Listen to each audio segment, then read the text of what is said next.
if it ends up being that you're yelling at me because I haven't done the dishes, and what I'm hearing is you are not a good partner, and that's what I'm fighting about, right? Like, we're not even talking about the dishes anymore, even though that is surface of the conversation, right?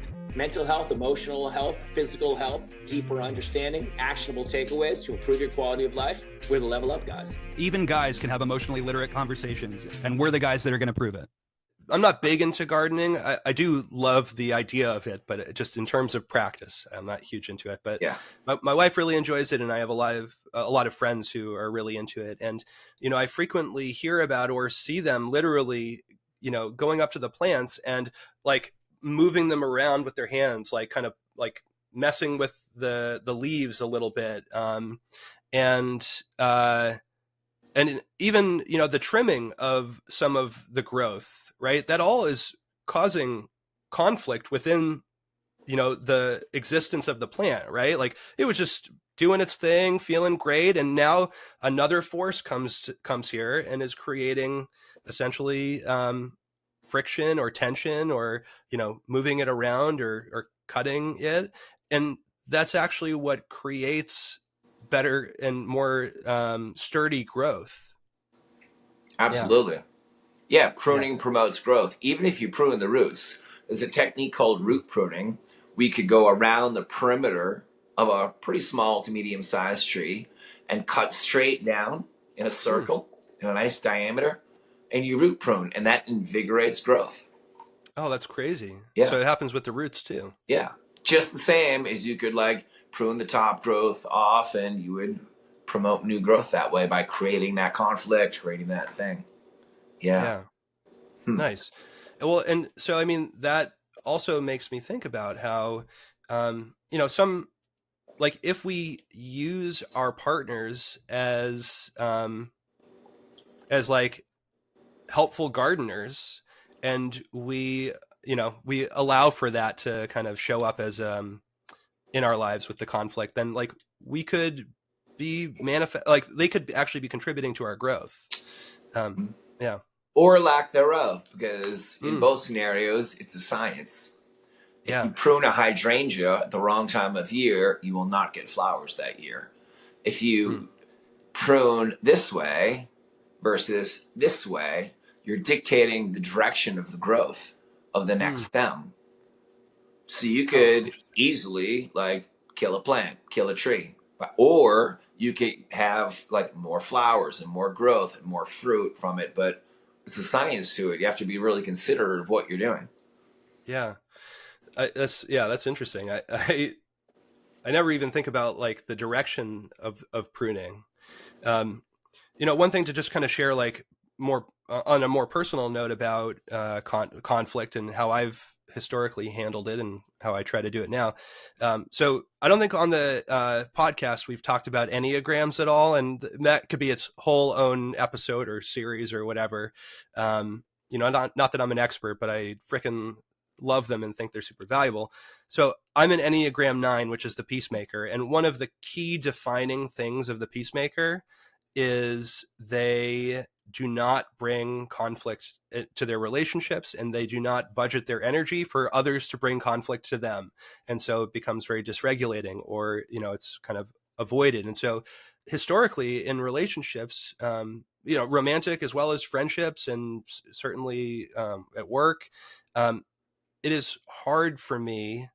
It has been hard for me and continues to be, but I'm getting better at it, to bring a need or something that I think could result in conflict in the relationship. Even though I intellectually know conflict is healthy, and, it's a method for growth, and, our relationship can handle this, and, and things like that. It still triggers some of those parts of me of like fear of abandonment, or am I not enough? Am I too much? Like all of those things. Right. And there are times where that my shame around that, or fear of what conflict in a relationship could mean about me and about the relationship, has really restricted my ability to speak up. And so, I, for many years, have just been going around with wars within. And that was a big part of my own therapy, of having to figure out what's in there. Like, what did I actually create in there by not bringing things that maybe were going to be conflictual or whatever into the relational space. Yeah. Conflict avoidance, I'm hearing you say. Yeah. It's really interesting when maybe not in person or face to face, we're much less conflict avoidant. If you're driving in your car, road rage, super easy. If you're online, very easy to type negative stuff to somebody, things you would never, we all know this, things you would never say to someone in front of them. Easy to have a conflict. Maybe because the consequences aren't that bad. I remember hearing one time about a concept where, like, when I was a kid, if you were to like bully somebody, if I was in the playground, like, I'm going to be a bully this day, and I said something bad to another kid, I would see in that moment them feeling badly. And if I had empathy, be like, oh, I don't want to do that. But if bullying is, on a screen or a text or however, you don't get to see the other person have that response to it. You don't have, so it's easy to have conflict. Yeah. Well, yeah. I mean, I think it's more, not only like, would you necessarily see that person become, sad or uncomfortable or hurt, even if we didn't have the empathy to be like, oh, I shouldn't have done that, like guilt, relationship repair, at the very least, somebody who is not who doesn't have a personality disorder is going to be like, at least internally, feeling like, there's some part of them that knows that was shitty. Right. Whether they do anything about it, that's one thing or another. They might feel shitty and get angry that, like, about your reaction. Like, I bullied you and now you're making me feel shitty about it. Like, so some people go in that direction. But yeah. I mean, so, and I think the other thing is that relates to what you're saying about, like, it being behind a screen, and it being easier to engage in conflict, is, I think that, the world is set up to outrage you, right? Social media, and, not to, like, I'm on social media, we're on social media as a thing, right? Like, so, there are people out there sending good messages, but what I mean to say is the algorithms are meant to outrage you. And same goes for news media, right? Like, they want you paying attention to their channel, right? And no matter what, like, that's what keeps people reliably coming back to something, is feeling emotionally escalated, because then we get addictive tendencies, right? If our nervous system is out of whack. And so it's designed to be outrageous, and so it works because it works. It's been proven again and again. Like, if I made a post and I said, here are the top 5 foods you want to eat every day for your best health, versus a post that said, here are the top 5 foods to never ever eat or you won't make it a week. The last one gets way more clicks, way more engagement. We have a reaction and a pull towards negativity. Yeah. Which is it's really hard, because if you want to, but if you look at the news, you look at everything, that's just how it is. Maybe, I don't know if it's a conditioned thing. It might be also a biological thing, and I'm about to go off on a tangent. But, if we were cavemen, like, we have to be looking out for, like, the threats. We are all of these things. Like, most of our life was just survival mode for tens of thousands of years, right? So looking for, like, all the danger and all the negative that we need, all the animals and all the plants that might get us. But anyhow, so what are some strategies? I got my notebook. I'm ready to go. Strategies, like things we can do, tangible things, I guess, in a relationship to, like, handle conflict in what feels like a good, healthy, like, put Yeah. together way?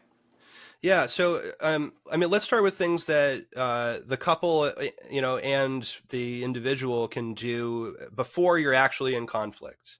Um, so, I mean, one really valuable thing, and again, this goes back to Jason Gaddis of the Relationship School. I mean, I really believe in this. He says that, the two people in the relationship, or if it's a group or, whatever, the people who are engaged in the relationship should have some collaborative understanding about what the relationship's purpose is, right? Like, so for example, is the relationship's purpose a vehicle for both of our growth? And like, are we going to use each other as a mirror so that we can see ourselves more clearly and, and come to know ourselves on a deeper level through the other person who we, are committing to, being close with, right? So that's one option. Or are the people agreeing that we're in this relationship to simply tolerate each other, to ignore the parts of us that are calling for growth, and just to feel comfortable and not alone, right? And ultimately, it's not about which one of those you choose, but the people in the relationship need to be on the same page about what they are seeking, right? That is one of the biggest things that, if you have a misalignment of relationship values and relationship purpose, that is definitely going to affect. And so having some proactive conversations, or, even if you're in the relationship, having some conversations to come to those terms, I think is important. Okay. Yeah. And then a big one is like outside of the actual relational conflict, increasing our capacity to notice and build tolerance for discomfort, right? A lot of times, when we are uncomfortable, whether it's like physically, emotionally, or even we have sensations in our body that kind of drive our decision making. If we can stay with that discomfort without having to like disperse it in ways that impacts the other person reactively, then we're going to, or, that isn't trying to change somebody else's behavior, or like control seeking in a moment, like, for example, if I'm uncomfortable because of the way that you do something, if I am angry at you and tell you that you need to do it this other way, like, that's not me owning my discomfort, right, about what's different between how we do things. And so becoming more tolerant of discomfort, and being able to notice it within ourselves. And you can do that through different types of meditation, where you kind of practice, like noticing even minor discomforts in your body. It might be something sore. It might be a pain that you have. And just sending breath to it without expecting or trying to change the uncomfortable feeling. So that's like kind of the first step, but I think that's a really important one. And then I think the other one for a proactive strategy might be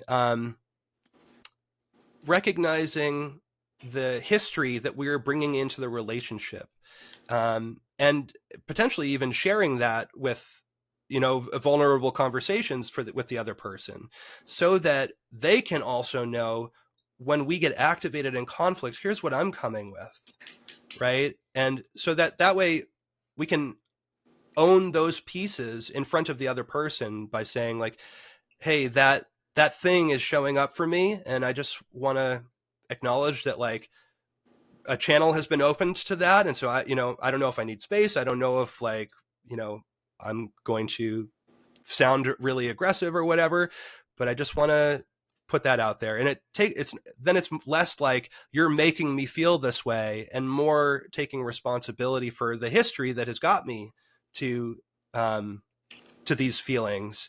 Yeah. So it does require some vulnerability, looking inward and also sharing outwards. Yep. All right.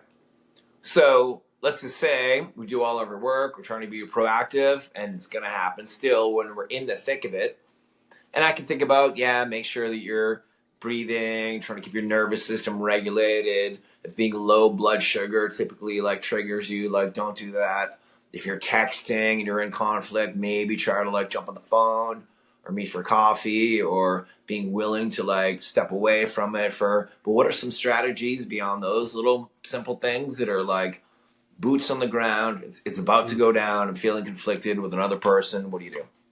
Yeah. So, and again, I'm going to refer to Jason Gaddis. I really like some of his stuff. One of the key things that he says is having a relational leader is what he calls it. And so that can be, it doesn't have to be the same person every time, but the person who is in the conflict, who's feeling the most capable of volunteering to do so, might say something like, I'm the relational leader in this moment, or I'm willing to be the relational leader, which means that I'm going to be just listening to you purely for the sake of you feeling understood.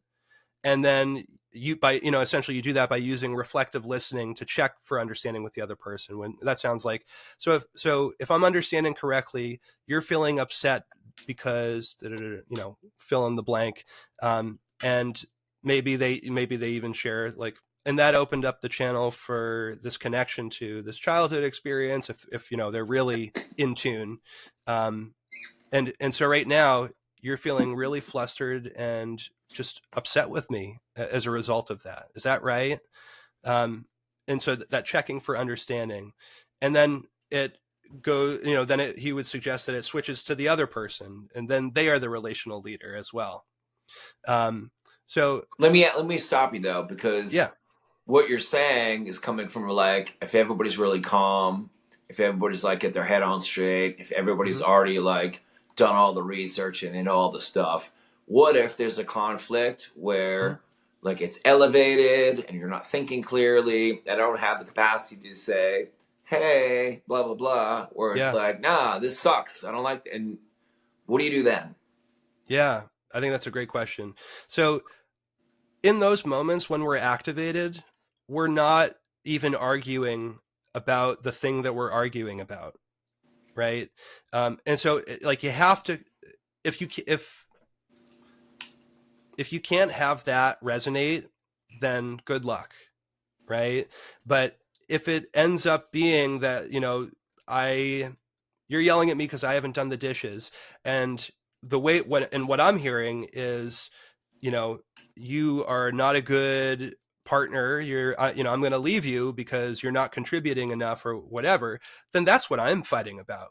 Right. Like, we're not even talking about the dishes anymore, even though that is the surface of the conversation. Right. Right. And so in reactive brain, we're not actually even having the argument that we think we're having. And it just means that like we should step away and do some self-regulation, right? Or even just allow time to pass, right? Like nothing productive is going to happen in those moments. Taking a break, taking space does a lot. Yeah, taking space, and even coming up with some kind of, relational contract again before you get into the conflict, saying like, how long is the space that we're allowing ourselves to take? Because some people are coming into it with, so again, this is attachment style stuff, which we'll get into in a different episode. But somebody might have anxious attachment, which means when there's a break in connection, they want to get in there and figure it out. Right. And that might feel really overwhelming for somebody who has more of an avoidant attachment style, which is when there's a disruption, they need space to kind of recalibrate themselves rather than doing it relationally. And if, one person is chasing, the other person's running away, then you never actually are meeting, to move through the conflict. So having some type of contract that satisfies both needs of like, all right, if I'm the anxiously attached person, it might be like, all right, if I know that, you will come back to the conversation and we will resume this, in an hour or within 24 hours, but whatever the contract is, like sticking to that and building in, again, a repeated experience of reliability and predictability for that being the case, then both people can get their needs met and be a little uncomfortable in the process. Right? It's the nature of a compromise. Nice. that So it make sense? seems like strategy wise, the overall best bet is try to be as proactive as you can.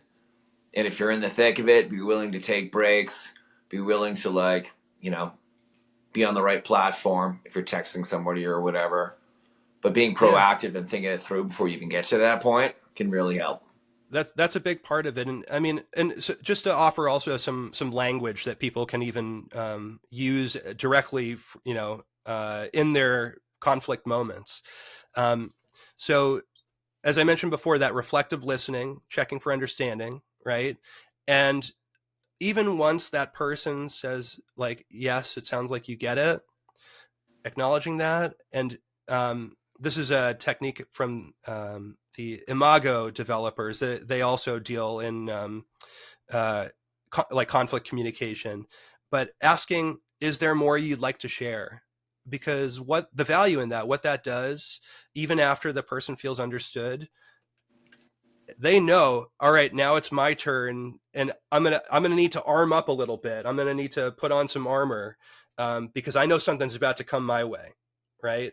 And asking, is there more you would like to share? It's like offers more space and more.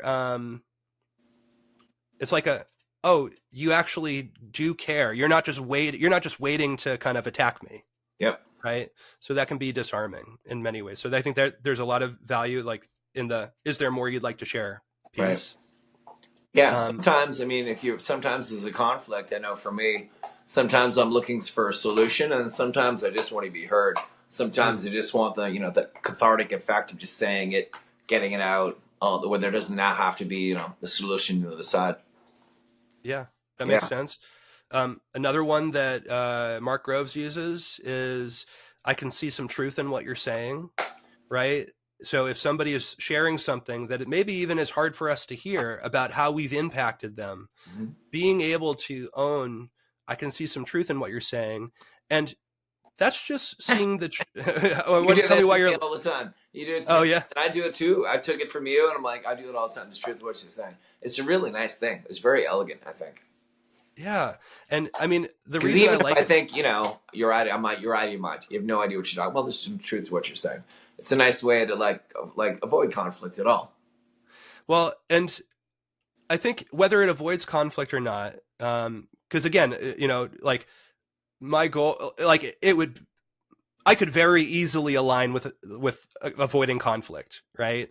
But what I actually am trying to do is bring more conflict into my relationships with the structures that can hold it, and the security and predictability and the language, and talking with my wife about, like, how do you want to have this conversation, or it's like, it's essentially the talking about how we talk, Yep. right, goes a long way. And the reason I really like, I can see some truth in what you're saying, is we don't have to necessarily, like, we're not necessarily validating somebody's attack of us. We can just validate, like, I can understand how you perceived it that way, right? Or I can understand, based on maybe all of your relationship history or your family history, how it would have landed, how my action or what I said could have landed that way. You're not, essentially, it's a form of, you're not crazy for feeling the way that you're feeling, or for thinking that. It may not be, accurate to how I intended, or even how I think that it, could have landed, and we can have a clarifying conversation, but you're not crazy. I can see some truth in what you're saying. I really like that one. He's Yeah. great.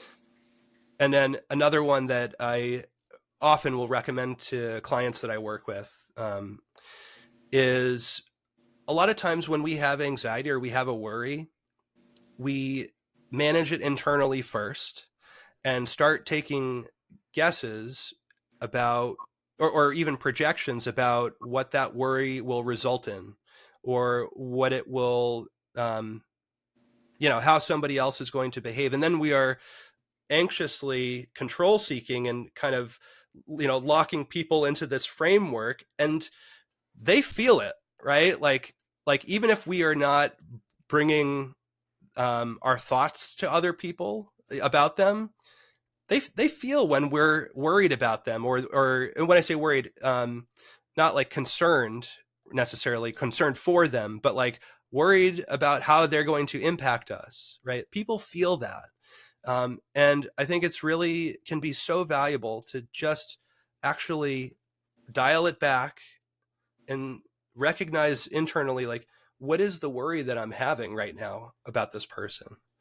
And then actually sharing what the worry is with them, rather than telling them that to stop some behavior that might lead to the manifestation of the thing, or what, like just sharing what the worry is and asking. And that might sound something like this. Hey, this hasn't happened yet. And, I want to be collaborative with you on something. I'm feeling worried that, fill in the blank. And, I want to give you some credit and take ownership that this is my worry. And also am wondering if you can help me make that worry not come true. Right now you're working as a team. For like, if somebody didn't know what your worry was in the first place and they're just feeling your control of their behavior, like you actually are probably moving them towards being more worrisome, right? Like nobody likes to feel this sense of like, somebody else is trying to control them, or somebody else feels a negative feeling about them and have that enacted out. But if you like share it from a place of ownership, and ask the other person, can you help me make that worry not come true? Right. I think there's a lot of value there. And I think the last thing that I would share is like, when people are in conflict, they're oftentimes blaming other people. And, as I said before, something can land in a completely different way than how it was intended. And like somebody's, anytime you have this is a cliche, but like anytime you have two people in a situation, there's three perspectives, right? There's the one person, there's the second person, and then there's what actually happened, right? And so anything that somebody shares is the story that they're telling themselves, which they are choosing to believe, right? And so that's debatable, right? You are literally saying debatable things if that is what you're bringing to your conflict communication. But if you're speaking from a place of what your physiological experience is and what your emotional experience is, and less from your narrative or your belief system, your belief about somebody's intentions or whatever, nobody can argue what you're feeling, right? Like, so that's why it's like, I'm feeling worried is that example, right? Or like, as we're talking about, or like when you did this thing, I got this feeling in my chest and it got really tight, and it resulted in or made me feel anxious, right? Nobody can say like, no, you didn't have a tight feeling in your chest. It's like, how the fuck do you know? You were in my chest. So, essentially, I think that there's a lot of value to just speaking to things that are not arguable or not, there's no multiple perspectives here, right? It's just like, here's what my experience is. And ideally your partner can maybe even help you co-regulate potentially if they're not being blamed. Awesome. Does that make sense? Yeah, that was a lot. I'm glad I took notes. I'll send you my notes. Yeah. So, yeah, I mean, there's so much more we could talk about, but yeah, I think that's a good starting point, and I'm sure that we'll talk more about it. And if people who are listening have more direct questions about it, leave them in comments. Reach out to us on our YouTube channel. You can leave comments underneath episodes. Feel free to ask questions, and we want it to be an interactive community. Cool, right on. Jarrett, thank you so much. Yeah, you got it. Appreciate it. All right. Bye. Love you, buddy. Bye. That's it for today, you guys. Make sure to follow us. You can find us on all the major platforms. If you really like what you heard, maybe share it with a friend, share it with a buddy, maybe share it with an enemy, because we all need a little bit of love. We're going to level up together. See you next time.